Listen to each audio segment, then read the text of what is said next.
Automatic data processing, ticker symbol ADP, is known as one of the best dividend growth stocks you can buy. The company just increased its quarterly dividend payment by 12%. This brings the forward-looking annual dividend to $5.60 per share. At current prices, that gives the stock a dividend yield of 2.45%. With the latest dividend raise, ADP now has 49 consecutive years of dividend increases. This only adds to ADP's long history of success. But will the business keep growing into the future? In today's video, I'm going to provide an analysis of ADP's stock and business model. Ultimately, I'll share whether I think it's worth owning in your long-term dividend growth stock portfolio. Let's roll the intro.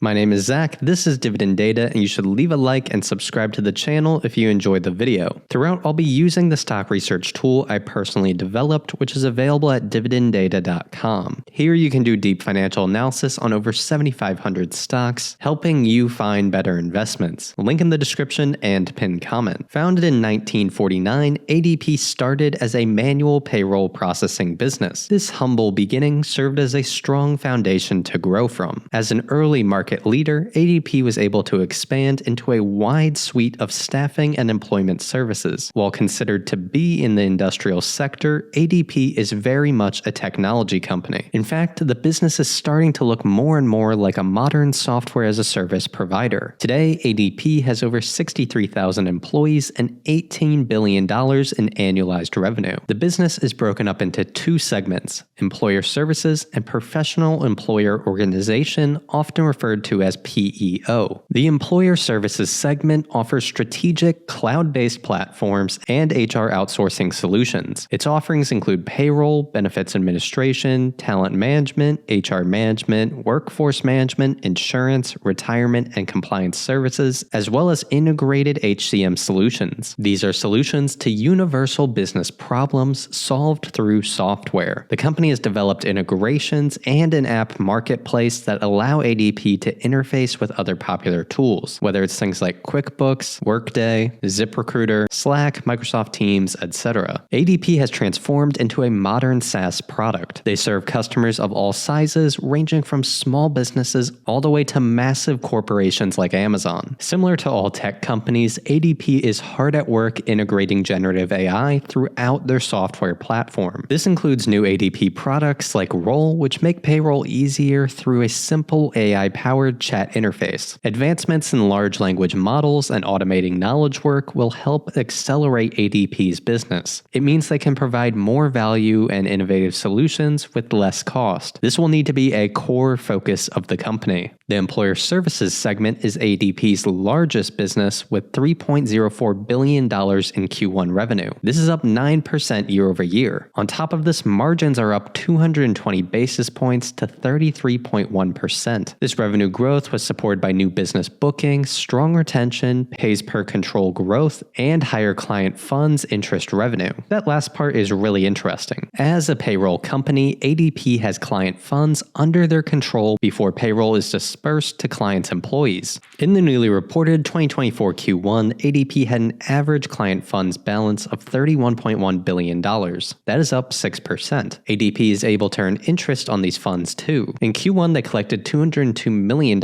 in interest, up 43% year over year. This was driven by a 70 basis point increase in the average interest yield to 2.6%. So here, ADP actually benefits from the higher interest rate environment. As far as ADP is concerned, this is free money. ADP is not only projecting growth in the average funds balance, but in the interest yield too. The second business segment, PEO Services, provides HR outsourcing solutions to small and mid-sized businesses through a co-employment employment model. This segment offers benefits package, protection and compliance, talent engagement, expertise, comprehensive outsourcing, and recruitment process outsourcing services. Basically, ADP's PEO business allows them to help companies by outsourcing HR solutions. In Q1, PEO generated $1.47 billion in revenue, up 3% year over year. The margin declined 90 basis points to 15.2%. Average worksite employees continues to grow at ADP's clients. PEO new business booking growth remains solid. I believe long-term demand for outsourcing will continue to grow. The advancement in AI knowledge work I think will make PEO more efficient and provide more value. It's not hard to imagine that most of this work could be done eventually by an HR AI agent. That agent and others could then be managed by a human. There is definitely opportunities to add efficiencies to this business. Overall, ADP is doing very well. Q1 revenue is up 7% year over year to $4.5 billion.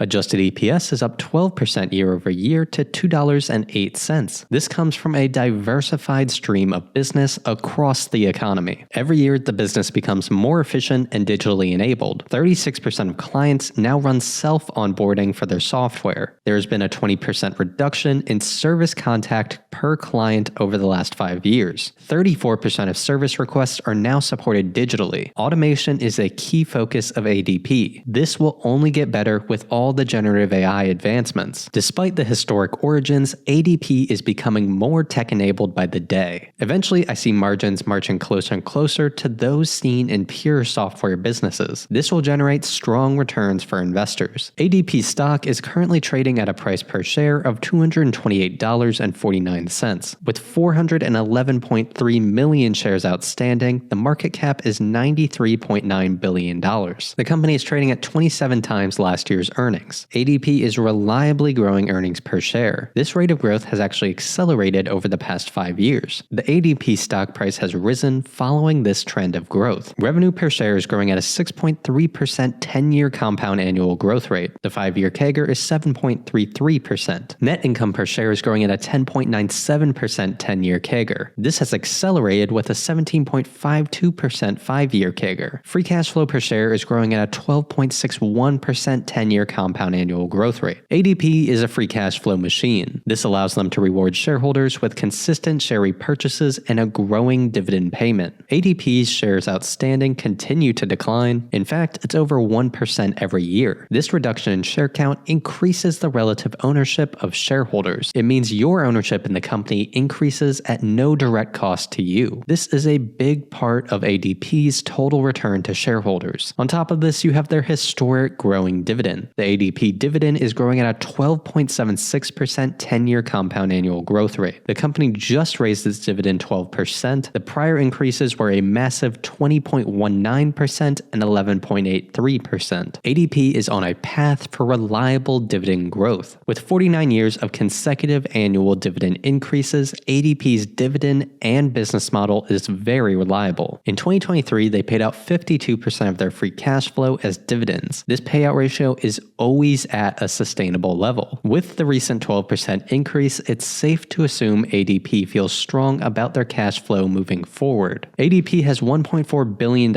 in cash on hand with $3.3 billion in total debt. Considering annual free cash flow for 2023 was $3.6 billion, the debt is very manageable. As a software and service-based company, ADP is a very capital-light business model. Capital expenditures rarely increase at a high rate. With this near fixed cost, it means that free cash flow rises significantly from growth of operating cash flow. That gap will continue to widen. Overall, I view ADP as one of the best dividend growth stocks you can buy. The high growth makes it suitable for all types of investors. Plus, the strong yield of 2.45% and reliable track record make it ideal for those planning to live off dividends soon. Personally, I own 9 shares of ADP at an average cost per share of $213.03. This is one of my newer positions, and I'll continue to buy on price declines. However, that is just my opinion, so be sure to do your own research before making any investment decisions. Please leave a like, share, and subscribe to the channel if this video provided value. Sign up for dividenddata.com if you want to use the research tool I've been showing throughout. If the software helps you identify just one slightly better stock, then it pays for itself. Here you can also gain access to my portfolio tracker, which provides unique insights for the dividend-focused investor. Thanks for watching.